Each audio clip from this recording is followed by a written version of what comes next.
Hi friends, it's Lauren Taylor. Thanks for joining me in my craft room today. I'm grateful to have you here for this month's Oh So Inspired collaboration hop. You can see all my lovely teammates here. It is put on by Call Me Crafty Al, and as always, you can find the playlist to watch all of our videos down below in my description. I'm going to be using the Fiery Friends clear stamp set from My Favorite Things, my Lawn Fawn Slimline Cloudy stencils, and I'm going to be doing some ink blending. So I have some mixed media cardstock as well as a rainbow of colors in Distress Oxides.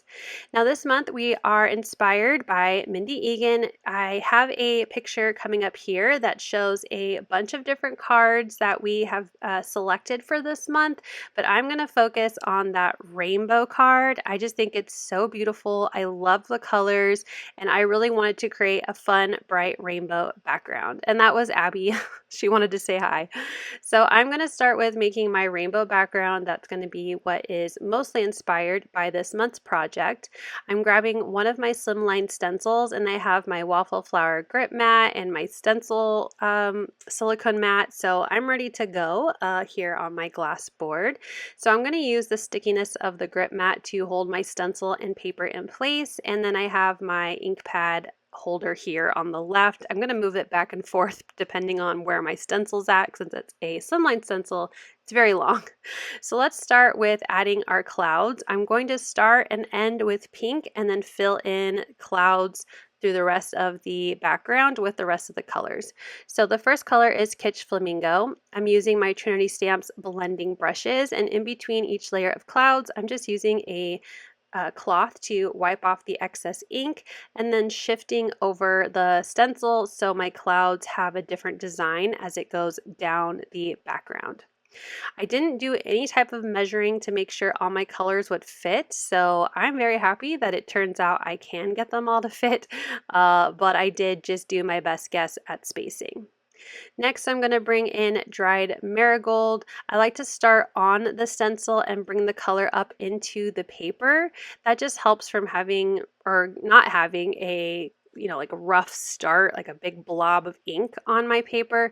It's more on the stencil, and then I bring the ink up as I need more color. For yellow, I use scattered straw. Green is cracked pistachio.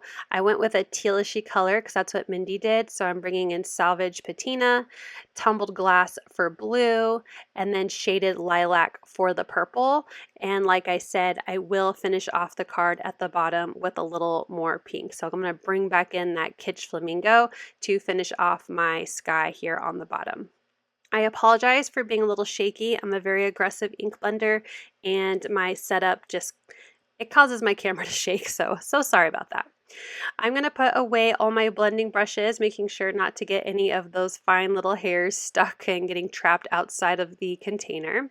And after that, let's bring in some splattering. So I'm going to do this watercolor in pearl colors. It's like an opaque white color, and I added some water, and I'm using a paintbrush, and I'm just picking up that paint and splattering it all over. It's a little hard to see right now, but it's going to leave a nice shine to the card. I went really heavy-handed with this splatter since it's not very obvious, and it will have a lot of fun shine when it is dry. So while I set that aside, let's move on to stamping and coloring our little dragons. I'm going to stamp all 5 from the stamp set, and I'm going to use some black ink that is alcohol marker friendly because I'm going to color in my images with Olo markers. So I have my little mini Misty here, and I do like to use my Stampendable to help with applying pressure to make sure I get nice clean stamped images. And I will zoom in here and have my little piece of tape ready to go so you can see the tops of my markers as I color. I'll show a little bit more detailed coloring for this first dragon just so you have an idea of how I'm coloring, but for the rest of them I'm going to kind of be a little jumpy as this is a video hop and I don't want to keep you here for too long. If you have any questions about how I color or what colors I use from Olo markers, just leave me a comment and I will do my best to answer them. So I'm starting with the purple and blue colors for this first dragon. So I'm starting with BB 4.4 and BB 4.2 to be the more purple color of the dragon. And then to bring in the blue, I'm going to use BB 2.3 and BB 2.2. Now I did get a little bit of smearing near my one of my eyes on my dragon. So to help cover that up, I just bring back in the darkest color and I'm adding some little stippling spots everywhere just to give my dragon some fun texture. And I'm going to do that for all of them. But let's move on to the more teal dragon. I'm using BG 0.7 and BG 0.4 for kind of the main color of the dragon, if that makes sense. And then for the accents like his stomach, wings, horns, and hair, I'm going to bring in BG 2.3 and 2.2. I'm trying to lean into that more tealishy blue color for this dragon. I think he's my favorite of all 5. I just love this color combination. For the next one, I really wanted a lime green dragon, even though I did not use lime green in my coloring. Cracked Pistachio definitely has more of a blue tone to it than yellow, but that's okay. I think he still matches and he looks really cute on the card at the end.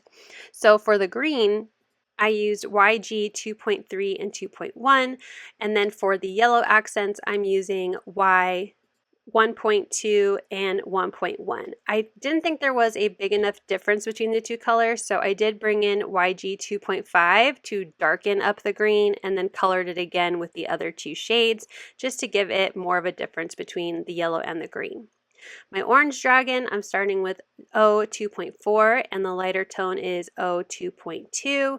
I really love this kind of more peachy color with the orange, so I went with OR 2.3 and OR 2.2 to color in his details. I feel like it brings in red without it being too red, if that makes sense. And then for my last dragon, who I think looks like an axolotl, I'm using RV 0.4 and 0.2 for the darker colors. And then I couldn't figure out what I wanted to do the accent colors in, so I just went with a lighter color of the same color combinations. So I do color it completely in first with RV 0.1, and then I'm going to bring back in the lighter tone for the darker section, RV 0.2, to be the like shadow of the two. I did use R 0.3 to color in the tongues for the 2 dragons that have open mouths, and then I added white gel pen on all of my dragons just to add some highlights and give it more of that cartoony, glossy look that I like to do on my images. Once that's done, I'm going to use my scan and cut. Like I said, there is a die set for this particular stamp set, but I do not have it. So I use my scan and cut to cut it out. Fortunately, my paper shifted a teeny tiny bit, so it's not an even white border around all my images, but I'm okay with that. They still look incredibly adorable. Here's a dry run of where I'm thinking of putting all of my dragons so I can figure out what sentiment I want to stamp. And I'm going to stamp Have an Unbelievable Day on some white cardstock using some black ink. I love using VersaFine inks for sentiments, so that's what I did. I used Onyx Black. Now, when I was looking at Mindy's inspiration again, as I was finishing up my card, kind of figuring out how I was going to cut my sentiment out, I realized that she has black splatter on her rainbow card as well. And I thought, that looks beautiful. Let's do that too. So I'm using my black luster brush marker from scrapbook.com and just splattering that black all over the background. And I think that really elevated the card. It really ties in with the black ink of my outline stamped dragons and just really brings in more fun and more interest to the card. So while that's drying, I fussy cut out my sentiment. I'm just kind of following the font. Not doing anything incredibly special, just making it look kind of like a bubble cut around the sentiment, which is my favorite. I love when companies have bubble kind of looks around the sentiments. So while my background still needed a little more time to dry, I'm going to add foam adhesive to the back of all my images and my sentiments. I'm using a 2mm foam rounds from scrapbook.com. I also use some of the negative pieces. I just cut it up and fit it in where I needed some more stability. And I'm going to do a rough draft again of where my dragons are going to go to make sure I like the placement, I like the sentiment, and I'm kind of going in a circle. That's inspired by Mindy's card. Her rainbow doesn't go from like top to bottom, it goes in a circle. So I'm following that kind of vibe for the placement of my cute little dragons. Once I'm happy with where they are placed, I'm going to use my grid to get my card front centered and then use my magnets to make sure it looks good from left to right. That's kind of where I am because I want to use that large grid line in the center to make sure my little green blue dragon is centered and to also help me place down my sentiment and make sure that is centered and straight as well. So I'm adding in my 3 dragons under my sentiment, and then I'll move on to the 2 above, finishing off with that cute pink axolotl inspired dragon. And then I'll add my sentiment again. I'll use the grid to make sure it looks centered and straight. That will finish off the card front, so let's get this onto a card base. I have a top folding A2 card base made out of some sturdy Nina white cardstock. I'm going to go ahead and just make sure that fold is really nice and well folded. And I'm going to grab my super sticky Scotch tape runner to add adhesive to the card front or the card base, and then I'm attaching the card front to the base, and that will finish off my card. Here's a close-up look of how cute this rainbow dragon card turned out. Again, this is for the Oh So Inspired collaboration hop. You can find the playlist for everyone hopping along today down below in my description, as well as where to find Mindy. Her creations are just so inspiring. They're so beautiful. I absolutely love her work. So I hope you like my take on her rainbow project and that you have fun hopping along with us. Thank you so much for watching. I hope you'll click like, and if you're new here, I hope you'll subscribe and come back. As always, you can find everything I use down below in the description box. Thank you and have a wonderful day. Bye!